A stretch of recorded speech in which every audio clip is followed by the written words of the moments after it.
Okay. Vikings, Panthers. Tomorrow. Big fucking game, man. This is a real pivot game for the season. I mean, not they're all big, but this one's really big. You win, you can get back to 500 after all the craziness that's gone on. You get a nice road win. You go into the bye in a good mood. You know, a lot of things are pointing in the Vikings' direction going into this game.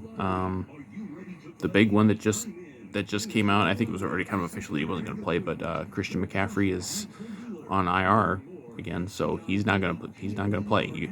A team that's been struggling stop the run, and you don't have to face one of the trickier running backs in football.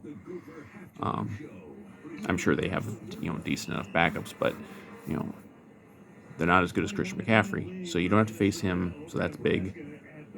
And the Vikings are pretty damn healthy. They had kind of a lengthy injury report in the middle of the week, but some of it was just like minor things and just veteran rests, and people were freaking out like, "Oh my God, we're not gonna have Jefferson or Thielen or Cook or any of these guys."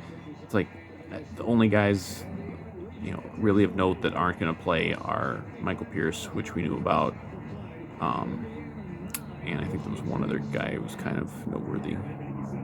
But receivers are all in there. Cook is good to go. I mean, I assume they're going to play him.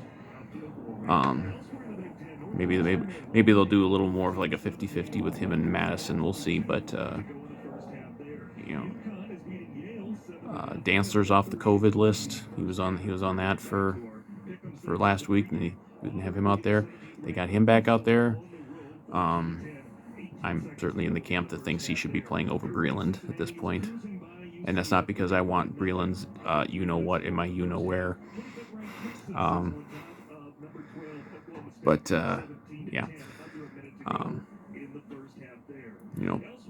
Barr's ready to go. I mean, he's back in for sure. Sounds like Darrisaw's they're gonna maybe do a little bit of that rotational thing again. Hopefully, it's more Darrisaw heavy than Hill. But yeah, they're healthy. Like this is a healthy team, and they're going into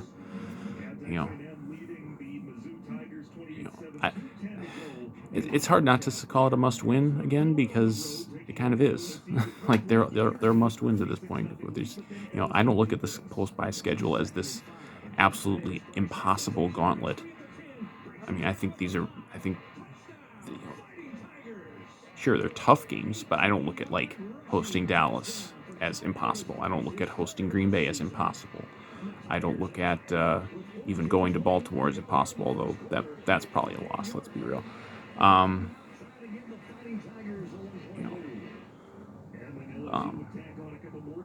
And then you got San Francisco in there, and some other teams, and then like later on you get the Rams, which will be tough. But like I don't see it as this impossible gauntlet, especially if the team is playing well at the time. I mean, we all know what happened last Sunday. Like they got out of that game by the skin of their teeth, and that level of performance is not going to be okay going forward. But I don't think that's been their level of performance this year. Like I think, whether it's just a too conservative game plan kind of bit them in the ass a little bit, or looking past a team. I mean, you can't really imagine like a 1-3 team looking past anybody, but maybe they were. I don't know. And obviously it was kind of a series of kind of weird things that happened to make that finish what it was. But it wasn't overall. It was an ugly game, and you have to play better to beat Carolina. You have to play better to beat the teams after the bye.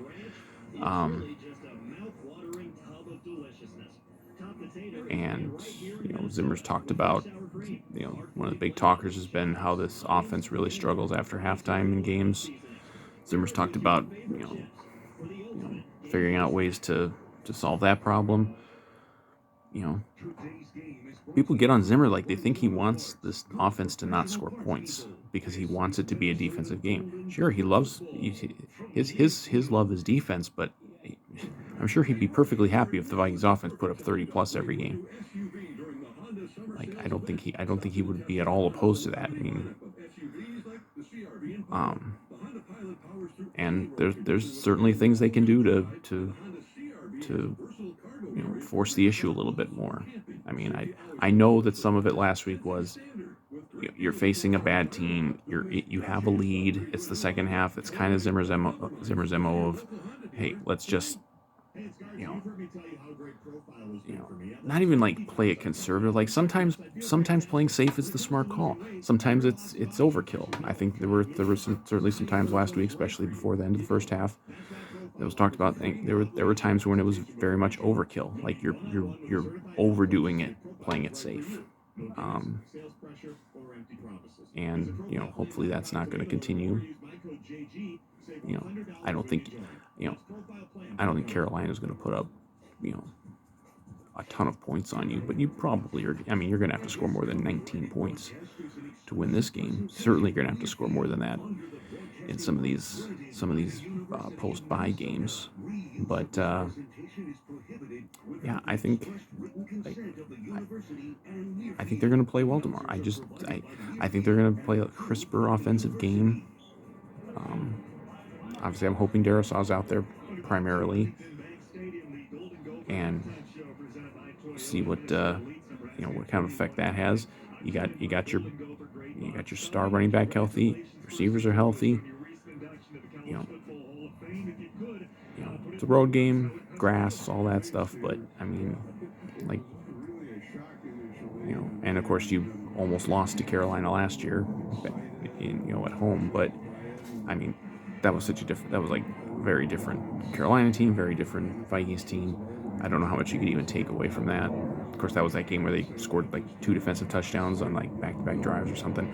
So it's like I don't know how much you can really take from that, but you know, I certainly don't think they're going to go into this game thinking they're a lock just because McCaffrey's out. I think they're going to, I think I think they're really primed to have like a real breakout type of game, and I hope this is the one. I mean, I could see them, having a real convincing victory. I could also see them losing. It's not impossible that they're going to lose this game, but it's kind of you know like, yeah, the Detroit game was ugly. You were lucky to win. You were lucky to get out there with that get out of there with that win. But that doesn't mean that's what you're going to do this week. It doesn't mean that's what you're going to do going forward. And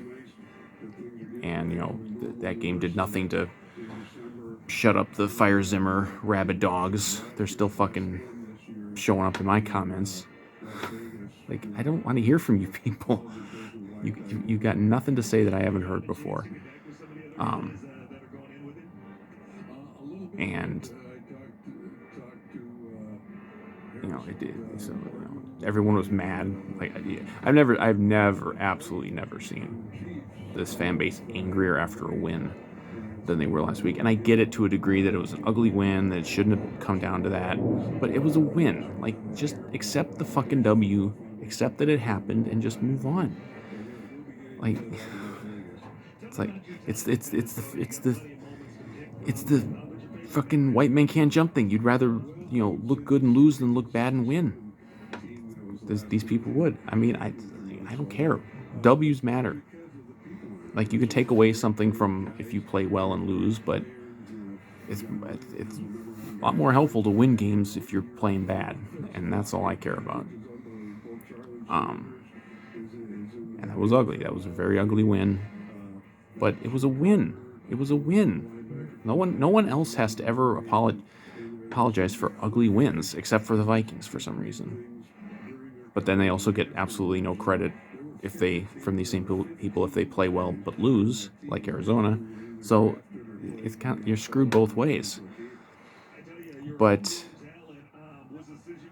I think that was just I think nothing else. I think maybe that game fucking scared him a little bit. Like, oh shit, we better not always kind of play it real close to the vest. We gotta at least take some shots when we got these stars on offense. We got a quarterback playing about as well as he's ever played. We got star receivers, all pro caliber running back, good backup running back. Offensive line that's gone both ways. I thought last week they were pretty damn good. I thought that was my issue last week was they were getting good pass protection for Kirk, and they weren't really taking advantage of that by going down the field. And because it cuts both ways. Because then if they do take more shots, and then maybe a ball gets picked off, then you're like, oh, why are you throwing the ball down the field all the time? So, I don't think that would happen necessarily, but it's possible. You throw the ball down the field more, you're likely to have more turnovers. But Kirk's not exactly a turnover machine. So, but yeah, I think this. I'm predicting a Vikings win. I think it's going to be in the. I think it'll be a close game again. I think it'll be in that 27-20 range, something like that. I mean, the defense has played very well, and now you're playing a team with Sam Darnold, and I know he's played a little better since going to Carolina, but he's not an elite quarterback by any means. They don't have a ton of weapons, and their best weapon's out. McCaffrey's out, so I would be pretty shocked if this defense played poorly. So, I think you just have a little more production from your offense, and you should get a win. But it's the NFL. You never fucking know what's going to happen from week to week. I'm confident, but I'll be nervous because that's just how I watch these games. Always very nervous. It's always worse watching on TV. At least for me, getting nervous.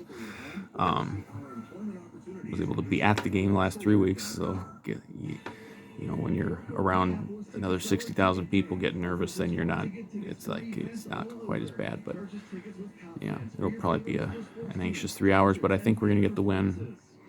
I think they're gonna go into the bye 3-3.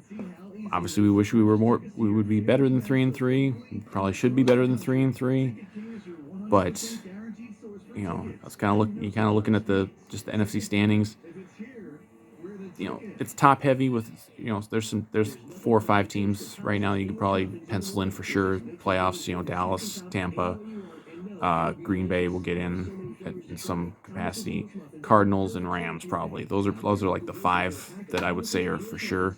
And then there's probably about 5 that you could say absolutely no way. Like the Giants, and I think you can write Seattle off without Wilson, and